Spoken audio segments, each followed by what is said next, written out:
Operation सिंदूर। वो रात जब मई 2025 में भारत और पाकिस्तान के बीच मिसाइलों से आसमान रोशन हो गया था, जिसने दक्षिण एशियाई युद्ध के नियम हमेशा के लिए बदल दिए। मैं आपको बताता हूं कि क्या हुआ था। कश्मीर में एक जानलेवा आतंकवादी हमले में 26 टूरिस्ट मारे गए, जिसके बाद भारत ने बदला लेने की कसम खाई। लेकिन आगे जो होने वाला था, उसके पैमाने के लिए कोई तैयार नहीं था।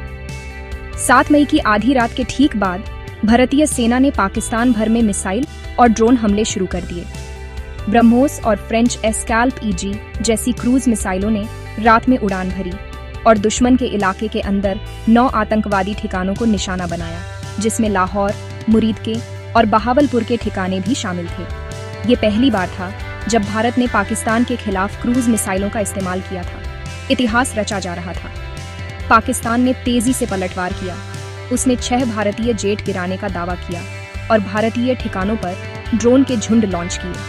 लेकिन भारतीय वायु रक्षा तैयार थी। उसने आने वाले ज्यादातर खतरों को बेअसर कर दिया। फिर भारत ने इजरायली हरॉप और हार्पी ड्रोन भेजे और पाकिस्तान के प्रमुख रडार ठिकानों को उड़ा दिया। ये दक्षिण एशिया की पहली असली ड्रोन पर ड्रोन डॉग फाइट थी। लेकिन 9 मई की रात को चीजें वाकई बढ़ गईं। पाकिस्तान ने भारतीय ठिकानों पर पारंपरिक हथियारों से लैस बैलिस्टिक मिसाइलें फतह-आई और आई दागी। लेकिन भारत के बरक 8 सिस्टम ने कम से कम एक को हवा में ही रोक दिया। भारत का जवाब, पाकिस्तान के 11 सबसे बड़े सैन्य ठिकानों, एयरबेस, कमांड सेंटर, आप जो भी नाम लें, पर एक बड़ा समन्वित हमला। रनवे में गड्ढे पड़ गए, हैंगर नष्ट हो गए और पाकिस्तान की हवाई शक्ति को गंभीर नुकसान हुआ।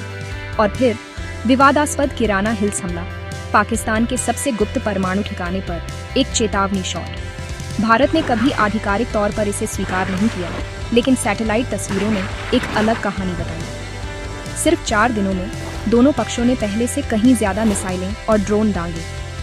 ऑपरेशन सिंदूर सिर्फ एक हमला नहीं था, ये एक चेतावनी थी और हाईटेक युद्ध के भविष्य की एक झलक थी।